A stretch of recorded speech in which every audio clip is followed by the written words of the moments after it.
Assalamualaikum warahmatullahi wabarakatuh. Alhamdulillahi rabbil alamin wa bihi nasta'in wa ala umuri dunya waddin. Wassalatu wassalamu ala asyrafil anbiya'i wal mursalin wa ala alihi wa sahbihi ajma'in. Allahumma salli ala sayyidina Muhammadin wa ala alihi wa sahbihi ajma'in. Amma ba'd. Para pemirsa dimanapun berada, pertama-tama kita bersyukur kepada Allah, bersalawat kepada Rasulullah. Allahumma salli ala sayyidina Muhammad wa ala ali sayyidina Muhammad. Pada pagi ini kita akan memberikan mutiara ilmu, lanjutan dari mutiara ilmu yang ke-20 kemarin.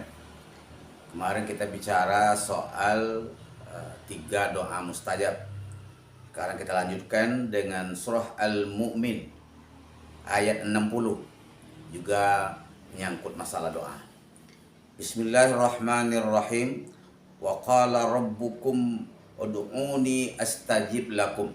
Innal ladzina yastakbiruna an ibadati sayadkhuluna jahannama dakhirin. Dan Tuhanmu berfirman, berdoalah kepadaku, niscaya akan aku perkenankan doamu.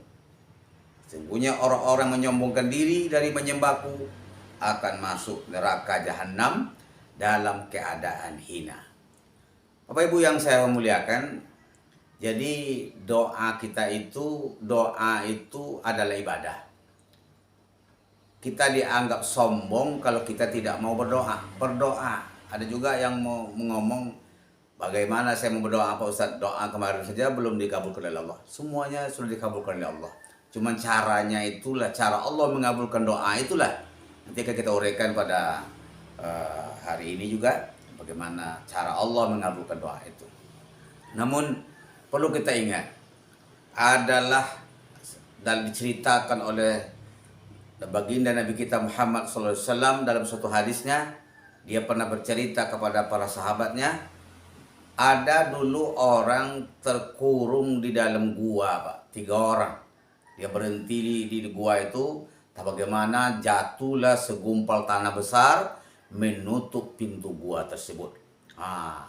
Hujan lebat, tak bisa keluar, dan keluar pun lubang gua telah tertutup oleh batu besar. Rasulullah menceritakan kepada para sahabat itu. Maka pada waktu itu kata Rasulullah, orang bertiga tadi terkurung di dalam gua ingin keluar tidak bisa. Salah satu cara yang dia gunakan adalah berdoa kepada Allah Subhanahu wa Ta'ala. Jadi jangan dianggap enteng doa itu. Jangan dianggap enteng, karena doa itu sendiri merupakan senjata bagi orang beriman. Ya? Jadi akhirnya dia menggunakan cara berdoanya menggunakan wasilah. Wasilah itu bahasa kitanya perantara. Tapi perantara dia bukan dengan orang. Dia berdoa perantaranya melalui berwasilah dengan amal soleh yang dia miliki. Amal soleh yang terpilih di antara amal-amalnya itu. Dalam Al-Quran surah Al-Ma'idah disebutkan, ya ayyuhalladzina amanu taqullaha wabtaghu ilaihil wasilah. Hai orang yang beriman, bertakwal kamu kepada Allah, carilah jalan yang mendekatkan diri kepadanya. Nyanya itu kepada Allah Subhanahu wa Ta'ala. Jadi kita boleh berwasilah, bertawassul dengan amal soleh. Kita kembali ke kabar cerita tadi. Maka 3 orang tadi dia berdoa, minta kepada Allah dengan meminta dengan cara menyebut amal kebaikan yang telah pernah dia lakukan. Orang yang pertama berdoa, ya Allah, saya punya 2 orang tua saya, ya Allah, yang sudah tua. Lalu saya pergi pun mencari makanan, mencari susu untuk kedua orang tua saya tersebut, ya Allah. Dia sudah sampai saya ke rumah, dia sudah tertidur. Ayah dan ibu saya, ya Allah, belum sempat lagi minum susu. Biasanya minum susu, tapi saya tetap menunggu sampai subuh. Saya tidak mau membangunkan orang tua kita itu, ya Allah. Maka saya pegang juga susu yang saya cari itu. Saya berikan kepada kedua orang tua saya itu. Saya tidak pulang ke rumah anak dan istri saya tunggu orang tua saya itu sampai dia bangun. Kalau memang saya itu termasuk orang yang berbuat baik kepada kedua orang tua, ya Allah, dengan bakti saya itu, tolong bukakan pintu gua ini. Para pemirsa sekalian, dengan berwasilah tadi, maka didoronglah sedikit batu tadi setelah baca doa tadi kepada bertiga tadi. Didorong, sudah mulai bergerak. Tadinya tidak ada bergerak sedikit pun, sudah mulai masuk cahaya. Maka berdoa pula lah orang yang kedua. Orang yang kedua ini lain pula amal pilihannya. Saya, ya Allah, punya karyawan dulu, ya Allah. Saya termasuk juga orang kaya di kampung itu. Saya membawa karyawan bekerja. Ada satu orang karyawan saya itu tidak mengambil gajinya, ya Allah. Lalu saya jadikan gajinya itu selama setahun itu aku belikan kepada ternak. Akhirnya ternak itu berkembang biak. Beberapa tahun setelah itu karyawan tadi datang lagi, ya Allah. Wahai tuanku, mana gaji saya? Gaji kamu katanya itu di dekat lembah tuh kambing-kambing itu, domba itu semuanya milik kamu. Kamu jangan macam-macam, kata siapa? Kata orang yang karyawan tadi. Bapak jangan menggoro-gorokan saya. Iya, saya menunjukkan itu harta kamu. Gaji kamu yang tidak kamu ambil itu saya belikan kepada ternak. Ternaknya sudah berkembang biak. Hampir satu lurah, satu itu kamu yang punya. Diambilnya lah oleh orang tadi. Satu ekor pun tidak ada ditinggalkannya. Kalau memang perbuatan saya itu engkau ridho, ya Allah, tolong bukakan pintu gua ini. Maka didorongnya lah berdua dengan bertiga. Batu tadi sudah bergerak, batu tadi sudah mulai nampak cahaya, sudah mulai sudah besar terbukanya, tetapi masih belum bisa keluar ketiga-tiganya itu. Tinggal satu orang lagi berdoa. Ya Allah, kata yang nomor 3, saya punya anak paman yang cantik. Saya melamar kepadanya, ditolaknya oleh anak paman saya itu, ya Allah. Sampailah pada suatu saat datang musim paceklik, orang susah makan. Datanglah anak paman saya meminjam uang kepada saya, ya Allah.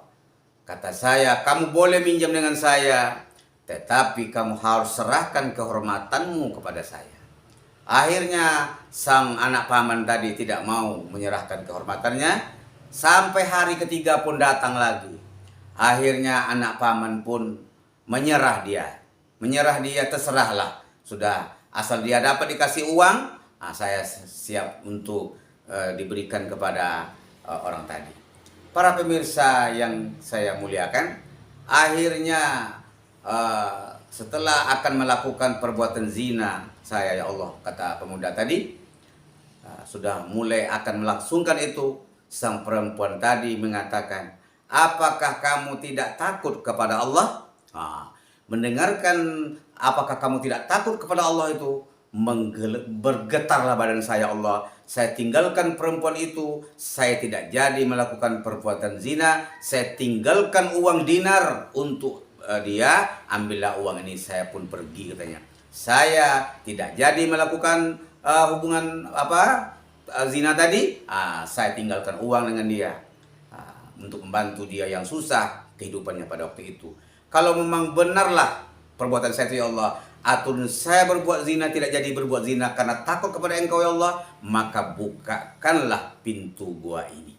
Didoronglah oleh bertiga tadi, maka terdoronglah semuanya itu, keluarlah mereka dengan selamat. Para pemirsa yang berbahagia, 3 amalan. Amalan pertama, berbakti kepada kedua orang tua. Amalan kedua, membayar gaji karyawannya yang sudah terlambat yang digunakannya untuk karyawan juga. Yang ketiga, orang yang amal pilihannya adalah orang yang terhindar daripada perbuatan zina walaupun sudah ada kesempatan. Para pemirsa yang berbahagia, 3 peristiwa itu apa pelajarannya kepada kita? Bahwa memintalah kita kepada Allah dengan bermacam-macam cara. Karena Allah akan mengabulkan itu. Akan mengabulkan cara apa yang kita minta itu. Ada beberapa cara Allah mengabulkan doa kita. Yang pertama adalah memberi apa yang diminta. Nah, ini seperti yang tadi itu. Dia minta supaya keluar dari gua itu terbuka, apa itu? Terbuka juga dia. Terbuka. Berarti memberi apa yang diminta. Kemudian yang kedua, Allah ganti dengan yang lebih baik. Kayak kita dengan anak-anak ya. Anak-anak itu kita orang kaya, anak kita baru tamat SD, dia minta apa namanya itu Honda mobil atau moge, tentu kita punya uang, tapi kita tidak akan kasih. Kenapa? Belum pantas dia pakai lagi. Nah, diganti dengan yang lebih baik dari itu. Nah, mungkin saja sepeda yang bisa dia berjalan, dia bisa dia apa? Nah, itu. Jadi diganti dengan yang lebih baik. Yang ketiga, Allah tolak dari bencana. Nah, jadi aturan kita dapat bencana, tidak jadi kita dapat bencana, dilindungi, ditukar oleh Allah. Doa kita tadi dengan apa? Dengan keluarnya kita dari bencana. Ada seorang pengembara, Pak, dia haus ya di padang pasir. Nah, di atas dekat pergunungan itu adalah air mengalir deras ke bawah. Ya, mengalir ke bawah seperti itu. Dicarinya lah botol aqua oleh bapak tadi karena hausnya dia, ditampungnya air yang apa tadi. Datanglah burung, Pak. Burung besar menampar botol aqua tadi di tangan dia 3 kali. Botol tadi tertumpah keluar. Sehingga sudah jengkel bapak tadi. Apalah burung ini? Setiap saya mau meminumnya, dilemparkannya. Rupanya apa yang terjadi Bapak Ibu sekalian? Ternyata di atas gunung itu, tempat air mengalir yang di atasnya itu adalah adanya ular berendam, ular membuang bisanya. Nah, kalau sempat diminum oleh Bapak tadi, is dead, mati langsung. Nah, begitulah Allah mengganti doa seseorang, digantinya doa kita tadi itu dengan terhindar kita dari bencana. Yang berikutnya, Allah ganti, Allah berikan nanti di hari akhirat. Sehingga nanti di hari akhirat nanti Allah berikan kepada kita, ini doa kamu yang kamu minta dulu, sekarang baru saya kasih untuk kamu. Nah, nikmatilah apa yang kamu minta, ini dia. Kalau begitu kata Allah, kata orang tadi, kenapa saya tidak banyak meminta dulu waktu di dunia dulu? Nah, inilah hasil saya berdoa di dunia. Ini sudah banyak yang diberikan oleh Allah Subhanahu wa taala. Jadi diganti, diberikan oleh Allah ketika kita di hari akhirat nanti. Jangan bosan-bosan kita berdoa, memintalah kita kepada Allah dengan sepenuh hati. Nah, seperti ayat tadi, ud'uni astajib lakum. Mintalah kamu kepadaku, aku akan permohonkan, aku akan perkenankan permohonanmu. Mudah-mudahan pada pertemuan berikutnya akan kita sambungkan kembali. Nah, inilah mutiara ilmu yang ke-21. Mudah-mudahan channel dakwah ini dapat bermanfaat. Saya berharap kepada bapak-bapak ibu sekalian, di subscribe dan di share kepada teman-teman kita. Mudah-mudahan ilmu yang sedikit ini menjadi ilmu yang bermanfaat untuk dapat kita laksanakan, kita amalkan dalam kehidupan kita sehari-hari. Demikian, perbanyak maaf. Wassalamualaikum warahmatullahi wabarakatuh.